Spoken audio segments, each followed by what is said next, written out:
Gracious God, we thank you for this day, for this opportunity, word. We may learn foremost from you, but also from one another. Be with us, send down your Holy Spirit to open our eyes and ears, minds and hearts. In Christ's name we pray, amen. Okay, mostly we're going to have, these are going to be very familiar texts for you. With Exodus, the 10 Commandments are in both Exodus and Deuteronomy. Just very minor difference, which I will go over when we get there. They read with one. Then God spoke all these words. I am the Lord your God who brought you out of the land of Egypt, out of the house of slavery. You shall have no other gods before me. You shall not make yourself an idol, whether in the form of anything that is in heaven above, or that is on the earth beneath, or that is in water under the earth. You shall not bow down to them or worship them. For I, the Lord your God, am a jealous God, punishing children for the iniquity of parents to the third and fourth generation of those who reject me, but showing steadfast love to the thousandth generation of those who love me and keep my commandments. You shall not make wrongful use of the name of the Lord your God, for the Lord will not acquit anyone who misuses his name. Remember the Sabbath day and keep it holy. 6 days you shall labor and do all your work, but the seventh day is a Sabbath to the Lord your God. You shall not do any work. You, your son or your daughter, your male or female slave, your livestock, or the alien resident in your towns.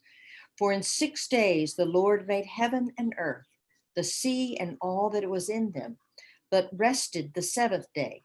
Therefore the Lord blessed the Sabbath day and consecrated it. And that, number 4, is the primary difference between the one in Deuteronomy. In Deuteronomy, instead of appealing to the creation story, it says, remember that you were a slave in the land of Egypt, and the Lord your God brought you out from there with a mighty hand and an outstretched arm.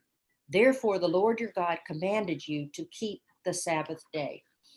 So it just shows a different emphasis. And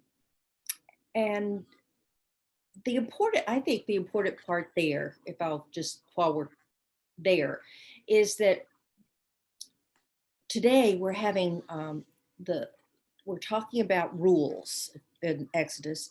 In Psalm 19, it's a psalm of praise for God's instruction, which is Torah. And the message that the version in Deuteronomy gives is that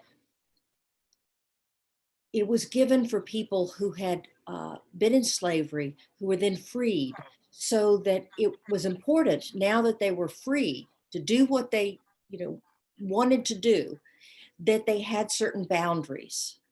Okay? And the laws or the commandments were for them to be able to live in community together under God, in right relationship with God and with one another. So the Deuteronomy passage kind of emphasizes that part of the rationale for the commandments. Let me go on to, 5. Honor your father and your mother, so that your days may be long in the land that the Lord your God is giving you. You shall not murder. You shall not commit adultery. You shall not steal. You shall not bear false witness against your neighbor. You shall not covet your neighbor's house. You shall not covet your neighbor's wife, or male or female slave, or ox or donkey, or anything that belongs to your neighbor. When all the people witnessed the thunder and lightning, the sound of the trumpet, and the mountain smoking, They were afraid and trembled and stood at a distance and said to Moses, "You speak to us and we will listen, but do not let God speak to us or we will die." Moses said to the people, "Do not be afraid, for God has come only to test you and to put the fear of him upon you so that you do not sin." Okay. So we're now in the third Sunday of Lent. We're halfway through the season. I think one of the themes that goes through the readings is that we have a God who loves and cares for us enough to give us guidance, to place boundaries, to show us standards that we can live by so that we can be loving towards our neighbors and to love God. It's important in looking at this as to what happened to the Israelites before. And as I mentioned in talking about the fifth commandment, they had not been free at all. And then they were led out of Egypt in order that they could go to their own land, but then they would have to govern themselves. So that this was a gift from God for them to be able to thrive in this new land. This is the third covenant in the Bible. We've already had the covenant with Noah, and the covenant last week was the covenant with Abraham. This is the covenant with Moses. Okay. There was on Mount Sinai, and Moses has gone up to get these two tablets. The first tablet contains commandments that are related to our relationship with God. The second tablet are commandments about our relationship with one another.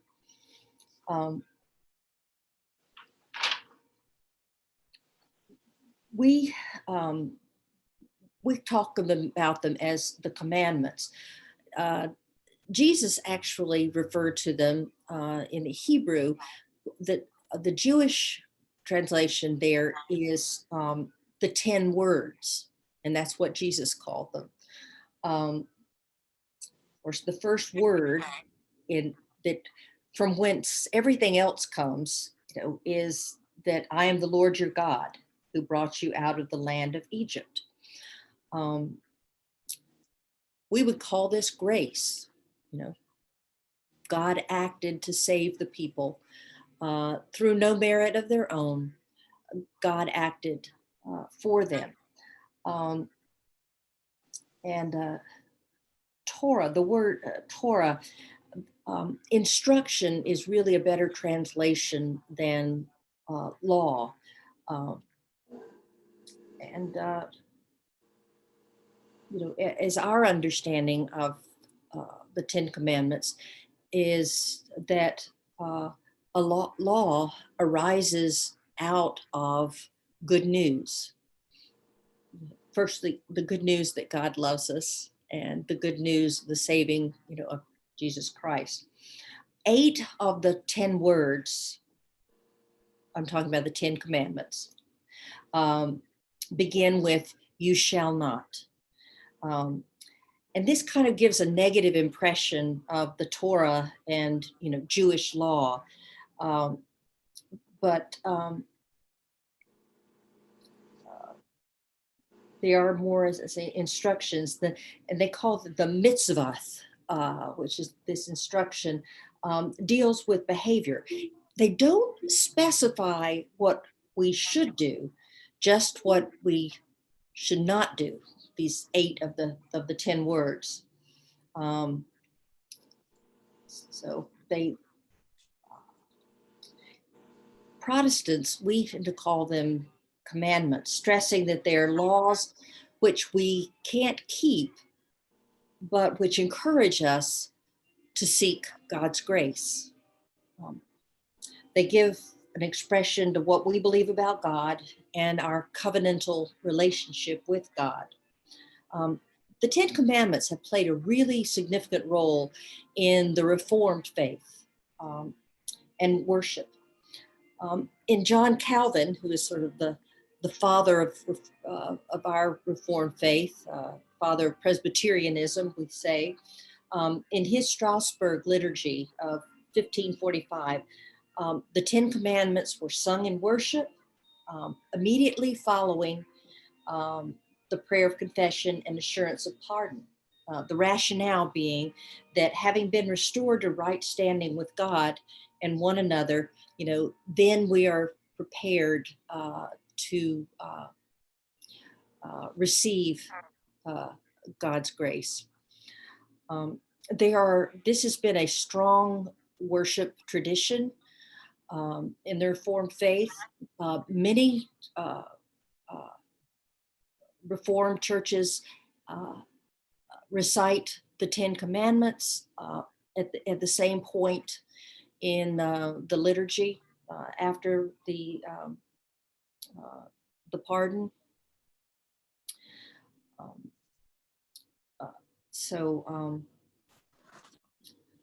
John Calvin did some famous sermons on the Ten Commandments and included it in his work, his big work that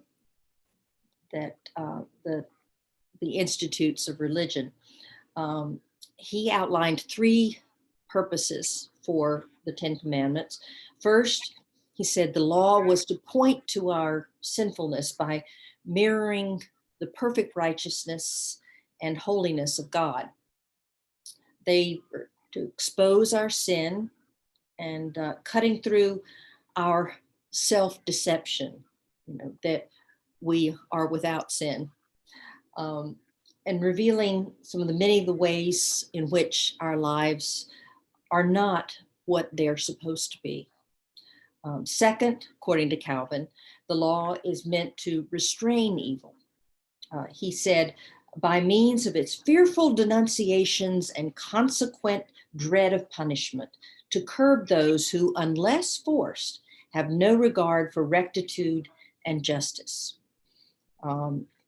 So particularly when he was in Geneva, trying to set up basically a theocracy, in Geneva, they were to serve as a civic function, of the law, to restrain sin, which is never simply individual, but always corporate and social and institutional. So the third, and this is the most important to Calvin, the commandments play an unparalleled positive role in Christian life. He said they are, and he quoted the Bible, a lamp unto our feet. When the law is read, we sometimes miss the opening line, which is, I am the Lord your God who brought you out of the land of Egypt, the land of slavery. In other words, the whole Ten Commandments, it's also called, I said, in Judaism, the 10 words, it's also called the Decalogue. It's an expression of the way free people are to live. They don't necessarily, they don't give us specific instructions on what we're to do, but they show us that how we are to live, having already received God's grace. See, that's a really strong point in the Reformed faith, that we don't just follow a law or rule or do a particular practice and we're right with God. It has to do with it all has to do with God's grace. We don't earn anything with God.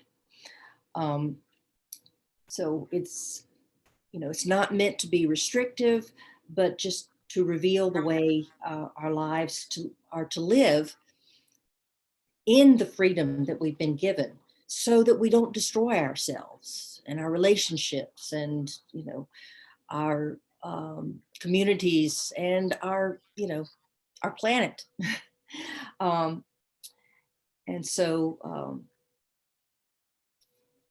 this is why it became a part of the Reformed worship liturgy, to, after the Declaration of Pardon, to reveal the path of freedom and holiness for those who want to please God. I don't know if any of you ever, as kids, had to learn the Heidelberg Catechism. It's one of the creeds of the Presbyterian Church, but it's used in almost all Reformed faith. Kids who grew up in a Reformed faith that was not Presbyterian, they had to learn the Heidelberg Catechisms when they were in Sunday school. And it is featured in the Heidelberg Catechism. It's an instructional, used as a Christian education tool for kids. In the Heidelberg Catechism, it comes under the topic of thankfulness to God.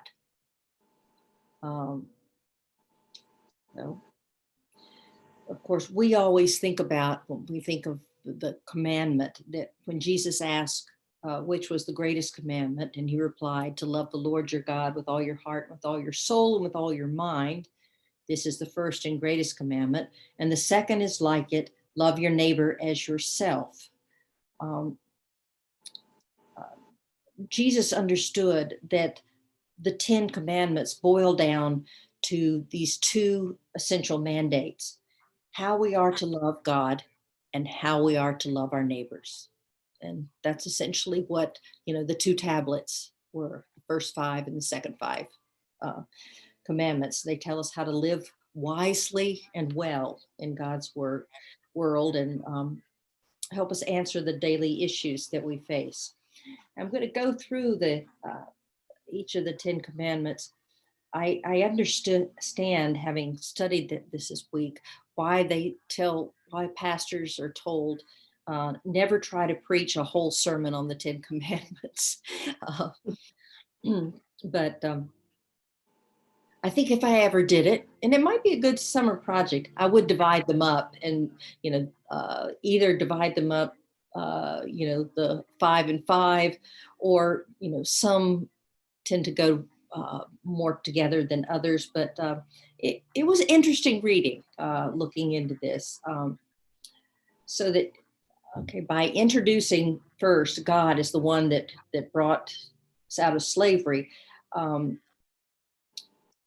again, this shows that this is to teach us how to live as free people, and that real freedom requires boundaries, or all people won't be free. And we are not free when we are caught in the tempest of chaos. It means that we can't make gods of worldly things like money and power and sex, or any kind of personal gratification. And when we bow down to any of these, we use them to exploit others. If we worship these other worldly gods, we're not free to love God or neighbor, which Jesus said is the foundation of the 10 commandments. 2, you shall not make for yourself an idol.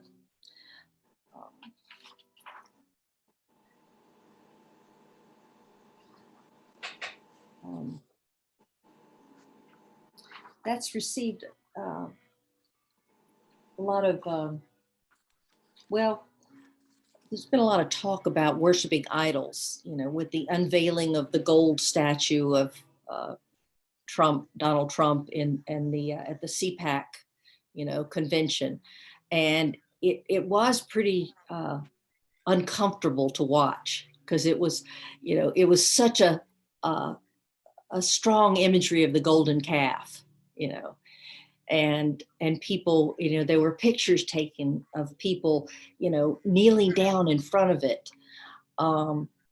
it was pretty jolting. Um, but it goes beyond that. Of course, figured strongly in the history of the Israelites, the golden calf uh, episode, but it's really a metaphor for putting anything before God. And there are all kinds of things that we can turn into gods. Remember, the Israelites, they were living with people, with the Egyptians, who had many, many gods.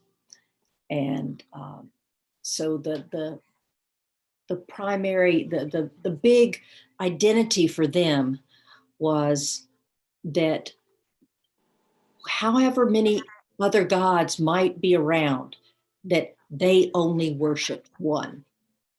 And so, of course, that commandment has also been misused, to say things like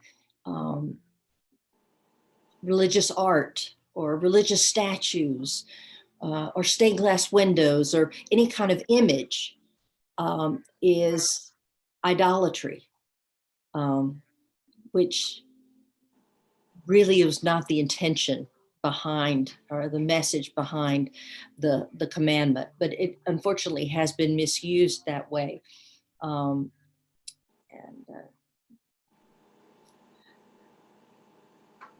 I'll go on to number 3. You shall not make wrongful use of the name of the Lord your God, for the Lord will not acquit anyone who misuses his name. We tend to think of that as cursing, and I have to tell you a story. I was once visiting a parishioner in the hospital, and he was pretty upright in church, but I didn't realize that he had rather peppery language when he wasn't in church. So I went to visit him in the hospital. He was there for several weeks. He got something like pneumonia. He was not an old person, but he got a bad case of pneumonia. So he ended up being in the hospital for more than 2 weeks. And one time when I went to visit, he was starting to feel better. And he was talking to some guy at work, and he had him on speakerphone. And I walked in, and I as I stood outside, I heard some peppery language there, and then I walked in, and he had him on speakerphone because it was difficult for him to hold it. It was just easier for him, and so the person he was talking to was using some of this salty language, and he said, "Jesus Christ, so and so, my pastor's here." And I just thought that was so amusing. But it really, that was not the whole intention. It's much deeper and broader than that, and it relates to uh, also the Lord's Prayer. Hallowed be your name, means hallowed, meaning holy. Um, that God is holy, and to associate God with something that is not holy, is is what the heart of the commandment is about. Um, and it also, we are to speak uh, about God, with positive affirmations, with praise and thanksgiving, and to then use God's name in anger, is something that uh, you know treats God less than holy. Um, another way that this is done is to use God's name for self-serving, benefits. We see this uh, most particularly in politics, and we see it in commercialism. When you get on and like people selling pastors, are selling COVID cures over the TV or the internet, things where, the purpose of it is is not for God's purposes. It's for the purpose of making money, and to elevate the status, of the person in the selling. So, we see plenty of lots and lots of examples of this currently. Sometimes it's used. People use God to promote things that are not godly at all. Violence is one of them. Retribution, things like that, which is it also takes away, the holiness of God in our attitude toward God. The fourth commandment: remember the Sabbath day and keep it holy. I've read that. It essentially means, for us, each week, there's to be time reserved, or each day reserved for praying to and worshiping God. And I told you about the difference in the Deuteronomy version with that. Keeping Sabbath reminds us that all of creation is a gift, and that we have a responsibility to be wise stewards of it. Have to ask ourselves, what does Sabbath mean when we're now living in a 24/7 culture? That's a challenging question. Number 5, honor your father and your mother so that your days may be long in the land that the Lord your God is giving you. Now, that has through the ages been used against children in rather ways. This was intended for adult children. It expresses God's concern for the vulnerable, which means, adult children take care of two ends of the spectrum who are vulnerable: the elderly and children. So it's not just honoring parents, really, it's honoring, folks that are vulnerable. It was seen, at the time that to honor older people contributed to their own longevity, and one hopes that if you're taking care of your elderly parents, that your children will learn from this and take care of you. It also reminds us that we are not self-made, that we all stand on the shoulders of people that came before us, and most particularly, people that were involved in our nurturing, in our instruction, and so forth. And primarily those are family members, or, we hope that they are. So the social policy that this kind of promoted then and should now is that, to be a strong society and a godly society, that we need to protect the vulnerable. Do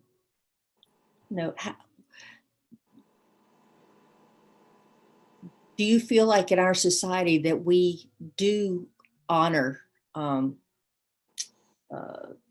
or protect the vulnerable in our social policy? Not very much, especially not compared to some other countries. Mm-hmm. Yeah, I agree. I saw on Facebook last night a little girl in Alabama who's 8 years old, who had a lemonade stand, was raising money for her own brain surgery. And I thought, Goodness.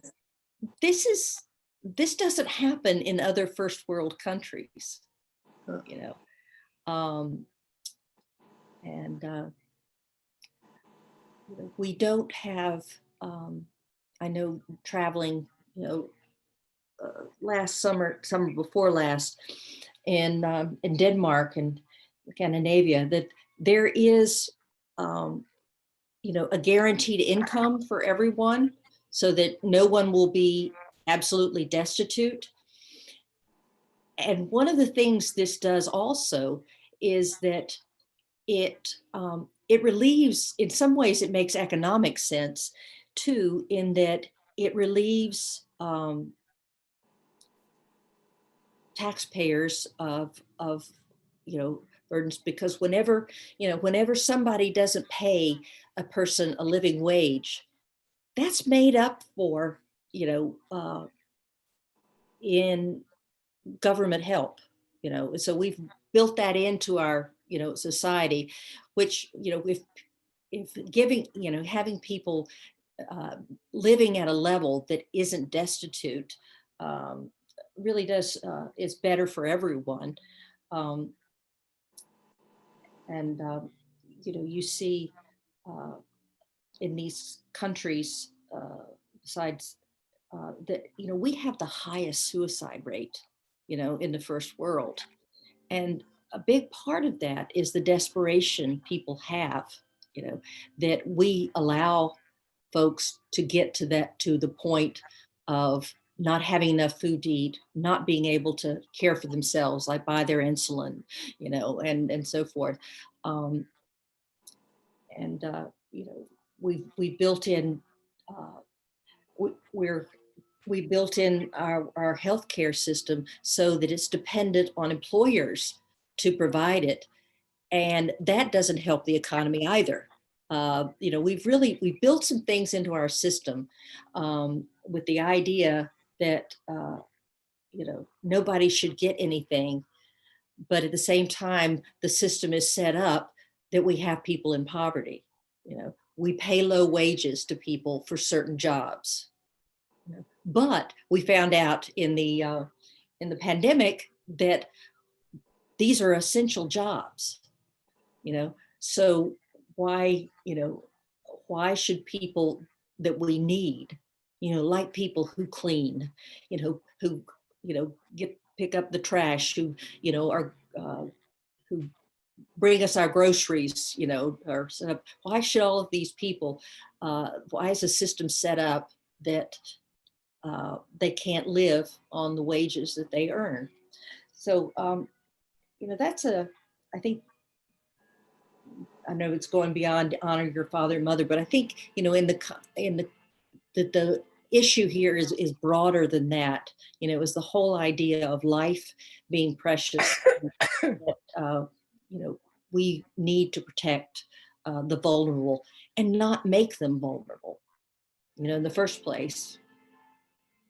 In my study Bible, it says honor, and it gives four things that sort of means. One is prize highly, care for the person, show respect for, and obey. And I never thought about it in those terms. I just thought honor, normal kind of honor, prize highly kind of thing. Yeah. But it made me think about care for and show respect for. Mm-hmm. Yeah. Yep. It's the dignity and respect that all children of God should have. Mm-hmm. Going to number 6, you shall not murder. And there's a big debate over the correct translation for this, whether it's the better translation is murder or kill, because the Hebrew language had different words for that, for murder versus killing, just as we do, murder and kill. We have other passages in the Bible many that stress that all of life belongs to God, and that we should not engage in the taking of lives, because that is only God's right. Um,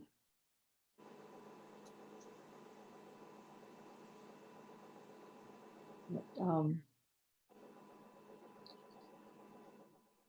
so, and we have, that of course always brought uh, questions about war.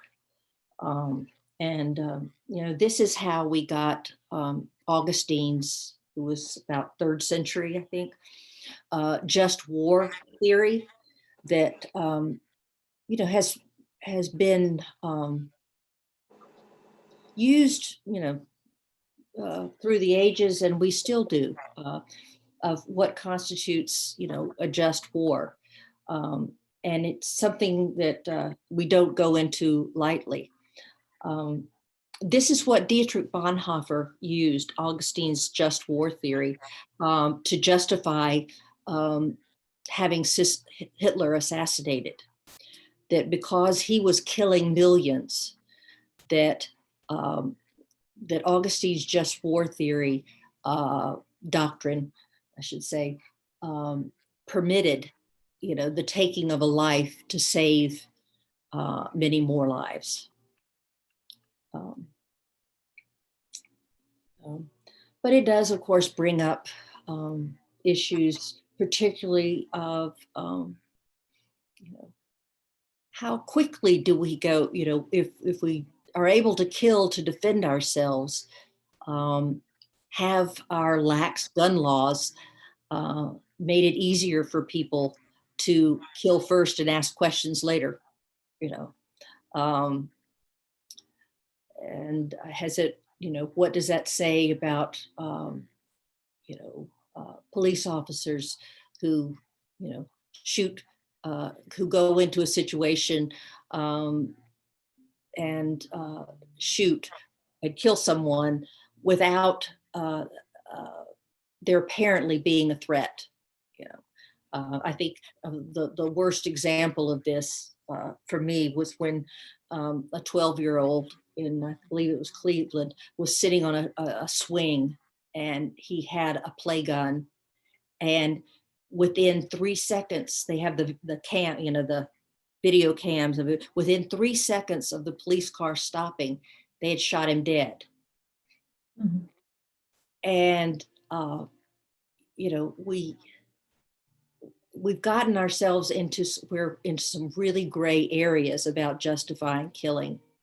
And of course, the other big one is capital punishment. Um, The so, greatest area I can think of is dropping the bomb. mhm. Oh yeah, That's yeah, a big one. And we had to kill some people to save some other people being killed. right. I think that there are a lot of moral conundrums like this where we may never know what the right thing Mhm. was, because we don't know what would have happened if we hadn't dropped it. Yeah. This issue has come up now with drones, who, it's not hand to hand kind of combat, and that drones have killed a lot of civilians. Mhm.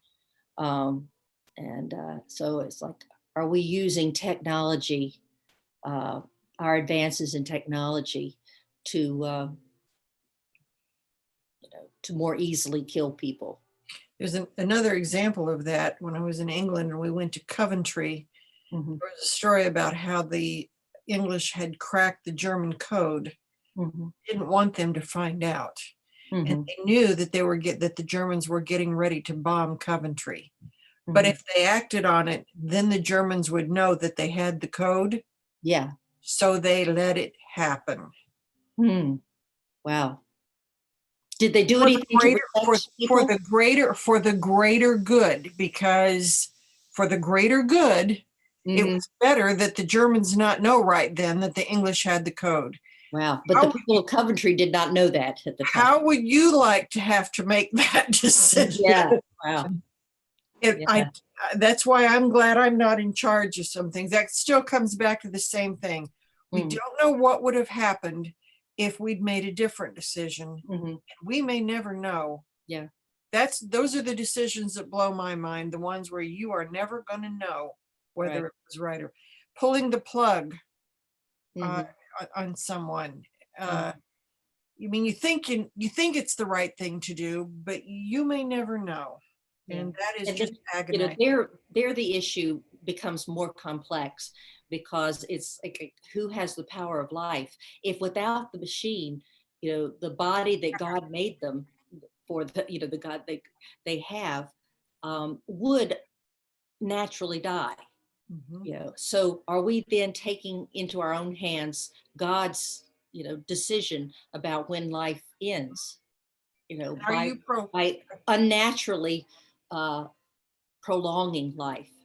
and are you really prolonging their life, or are you just dragging out their death? Yeah, Oh, it's too much. right. Complicated. Yeah, yeah. Well, it's very important to have your living will. Yes. Yes.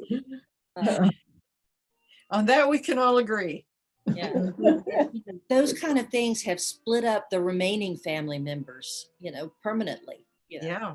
And this is example again how decisions can, how things, the Ten Commandments were instituted uh, to preserve community and relationships. Um, you shall not commit adultery. Um, um, First of all, adultery in the Bible is not the same thing. They didn't view it the same way that we do today. And in previous centuries, really until, in some ways, it's still this prejudice still exists. But for much of our history, men were exempt from the charge of adultery unless they had sexual relations with a woman who was married. If they did it, if they were married and they did it with a single woman, no problem. And that's the way it was, in antiquity. However, a woman was guilty of adultery if she had sex with any man who wasn't her husband. And women are still murdered for that in parts of the world, particularly in the Middle East, where this uh, all began. So um,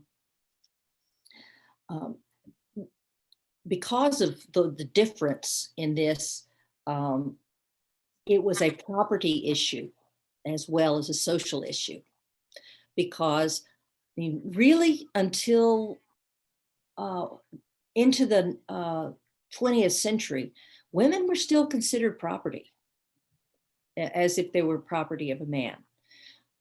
That's a modern, change.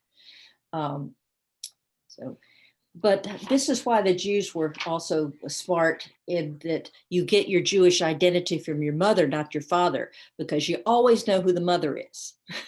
You don't necessarily know who the father is. So that's why, Jewish lineage, goes through the mother. Um, but, even today, that double standard exists. It may not exist legally, but we know that it still exists, that, you know, it's considered, much more taboo for a woman to have relations outside of marriage, or any kind of consensual relationship, than men.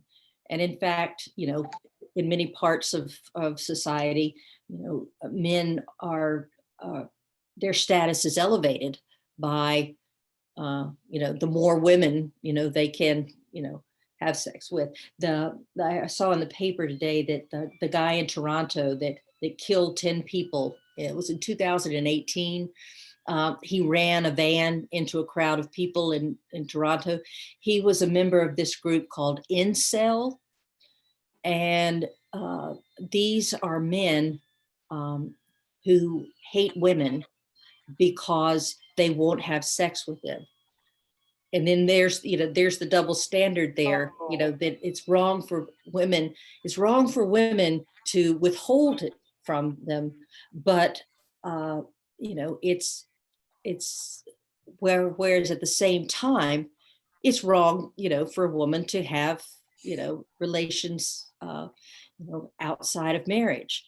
And many of the members, you will find many members of incel being from Middle Eastern cultures, where there's a very definite double standard, on that. That's an internet group that was associated with that 4chan and they got together on the internet, men who can't get a woman.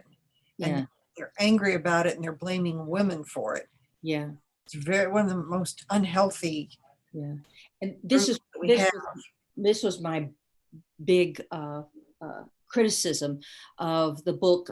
Jordan Peterson was very popular on the lecture circuit. His book was supposedly about, I forgot the title of it. And my son was influenced by it at one point. And so I read it. I thought, oh my gosh. My cousin in Denmark, his ex-wife gave him the book. But for her, it is about being a responsible male. But in it are a lot of misogynist ideas about, women tease men, and, women are just after men, for what they can get from them, money. And that's why they go after the men who are rich and so forth, and leaving other poor guys, not getting any because, they don't have these things, which is what the incel, idea is also, that, they are being persecuted because they don't have what, these awful women want, and so, it's, get to a lot of weird stuff that, with this. I'm going to go on to number 8, you shall not steal. And the biblical understanding of that is that stealing is a violation of a person, but it's not just not just a person's possessions. And if you've been a victim of a crime like this, a theft, or know someone, that people feel violated, that not just angry about what they've lost, but a feeling of vulnerability, that someone has, takes a sense of personal well-being away from you. There's several provisions in the Torah, the first 5 books of the Bible, which deal with punishments for stealing. And this was something Dewey brought up a week or so, maybe 2 weeks ago, about what do you do when you've done something wrong for someone. And the punishments for stealing in the Bible were all of them were for giving back more than they took. It was, you give back in multiples, and they had different rules, all those laws in Leviticus. For example, if somebody steals an ox, they're supposed to give you 2 oxen, in reparation, or 4 sheep for 1 sheep. They had it all, delineated. But now, we have a much broader understanding because our society has we have more stuff, and our whole economic system is a lot more complex. So we can look at a question like, is it stealing for a CEO of a company or a top executive to get 150 million golden parachute, when, 5,000 children die of starvation, the idea of the Jews understood even from biblical time that when you take something from when someone has more, that means someone else has less. You know, and so now in our system, which nothing wrong with capitalism in theory, but greed, takes over, as it does with just about any system. But we have created a system whereby people the wealthy get more money, much more easily than people who don't have enough money to even get what they need. We can see, recently in the past couple of years, that's this big tax break for the wealthiest people. That money has to come from somewhere, and it comes from the people who are less wealthy. And the less you have to begin with, the more you are hurt by having anything taken. Just simple as that. Number 9, you shall not bear false witness against your neighbor. This originally had to do with testifying in court.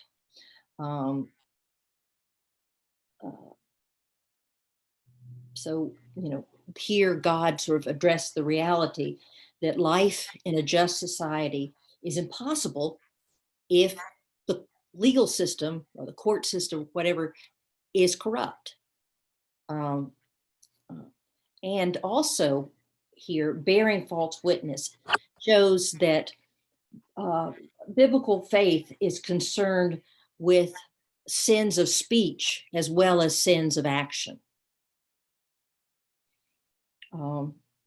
And so, in the Bible, all of these things, anything that's misleading, libelous, defamatory, malicious talk about others is condemned in the Bible. And the truth of the matter is that we are more likely to sin with words than we are actions. That's just so, not bearing false witness on a broader sense, indicates that, we should always be building up the community and rather than tearing it down. And we build up a community by by valuing truth. And this is something which I think we're really in a crisis now. Truth, a lot of it has to do with the internet, that has really damaged the value of truth. And the way people are using it, it's easy to see how it is sinful, because it is so hurtful. We look at how many, particularly young people, have committed suicide because of cyberbullying, and if not dead, really psychologically damaged, by cyberbullying. We've seen it, in politics, in terms of the QAnon and just in general spreading false stories, and how it has created conflict in our society. It has even spurred a civil war. But Myanmar. The Facebook memes spurred a civil war. It influenced people to that extent. I think it was in Myanmar where there was some. Where they just had a coup. Yeah, but there was, I don't know if it was within Myanmar or if it was them in another country, but it spurred some ethnic cleansing. It was awful, and it was Well, in Myanmar, by Facebook memes. Really, because in Myanmar, and what was so tragic was this was under a president who had once,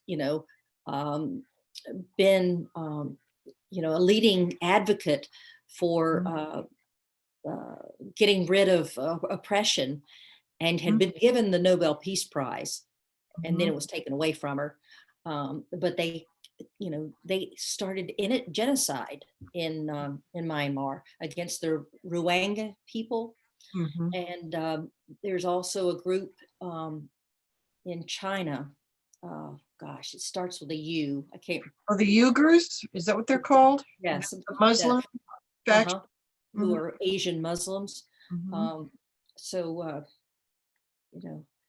it's pretty bad when we make genocide easier Yep.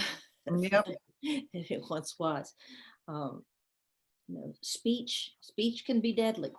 Um, and I don't know how we're going to get the genie back in the bottle in terms of the internet. Because I read in the paper today that Facebook had put a moratorium on political ads, but the inventor and owner of Facebook, the young guy, he took that ban off. So now Oh, we're back to business as usual in terms of political campaigns being able to use the internet to spread lies against their opponents. So I'll go to the last one because oh my gosh, darn it. I spent a whole hour on the 10 Commandments. See, this is why you can't preach a sermon. well, but it's been a good hour, though. Yes, it has. Yeah. Let me at least finish the 10 Commandments. Okay. And I'll very quickly go through the other. You should not covet, your neighbor's house, neighbor's wife. Coveting, even desiring greatly the possessions of others is prohibited. And the 10 Commandments get into a different realm. It's the realm of emotions. We're not even to want, our neighbor's house or our neighbor's spouse or thing else. And it's interesting though that there is this commandment when there's already a commandment against stealing and against adultery. So there's something more going on here. And I guess the question to ask is, how might coveting lead to sin, even if one doesn't steal or the object of one's desire? Creates resentment between people. Mm-hmm. Yeah. The keeping up with the Joneses. Mhm. Yeah, again, it's something that can destroy community and human relations. And so, again, I think probably, envy easily becomes resentment, Mhm. and leads, to other things. I'm going to go just fly by. The psalm, of course, you see how it relates because they're talking about Torah, about instruction, and so it fits very well there. I'm going to go just quickly to the gospel. Um, uh, just to let you see a difference. This is one of the stories that appears in all four gospels. What is different in John is that John puts it right toward the beginning of Jesus' ministry, whereas all three of the synoptic gospels put it right when Jesus, after Jesus enters Jerusalem for the last time. So, basically we're talking about Holy Week. This is a time, and it sets up the conflict with the religious leaders as well as the civic leaders, because the temple sat right beside an important fortress of the Roman Empire. which was the law of the land. And one thing that got you into trouble and led to Jesus' death is they didn't want any. The Romans did not want any disruption of their order, because their order was power. And so what Jesus did in the temple, creating a ruckus, was threatening to the empire, and it was threatening to the religious leaders, who gained from what was going on with the money changers. So and so this is why I think that it's comes at the end in the other synoptic gospels. John was doing something different by putting it at the beginning, and that's something to explore. I don't have the answer to that. But he wanted it to set up. He set up the conflict even earlier than Mark did. I mean, this is the only gospel that whipcord or cord of whip of cords appears. So it's a little bit more, has a little bit more of a violent image of what was happening. But the one point I want to make, and this goes back to when we're talking about the 10th commandment that includes an emotion. This is really the first time, or not the first time, this is one of the few times that Jesus appears to express an emotion, but none of the Gospels say he was angry. They show him doing something that one would interpret as anger. So we don't get much in the way of emotions. And I think, my understanding of this is that there's more going on here than just anger, because human beings, which Jesus was, can have more than one emotion at one time. And one emotion can then spring forth another emotion. And we know that anger is at the root of some other very strong basic emotions. Fear being a primary one. People are more prone to be violent when they are fearful of something.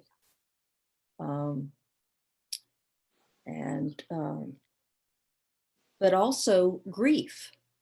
One of the Elizabeth Kubler-Ross, one of the stages of grief is anger. I think here, Jesus was feeling grief, probably feeling grief, I should say was. He was probably feeling as much grief as he was anger. Grief at what had happened, to the people's worship. This was the prime piece of worship. This is the first time that Jesus says that this is my Father's house, and so as well as anger, I think there's a great deal of grief. Jesus knows what's going to happen to him.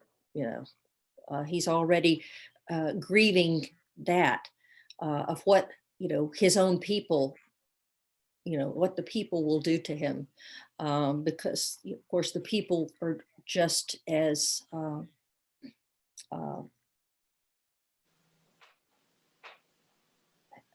guilty. We have the story of the people who turned on him. His disciples are going to betray him. I think there's we have to recognize here the role of grief in anger, which I found interesting. Okay, I'm just going too far, so yeah, probably. I haven't decided what I'm going to preach on, but if I do preach anything on the 10 Commandments, it won't be that detailed.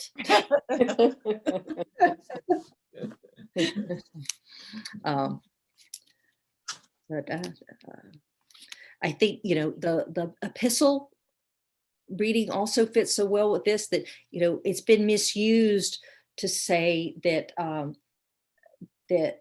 having education and is not good for your faith. I'll go through let me see where the statement that Paul makes about who is the one who is wise. Has not God made foolish the wisdom of the world? That has been misused to be say that academics are against religion. Studying the Bible, is not good. That you're not, or which is very much against the Reformed faith.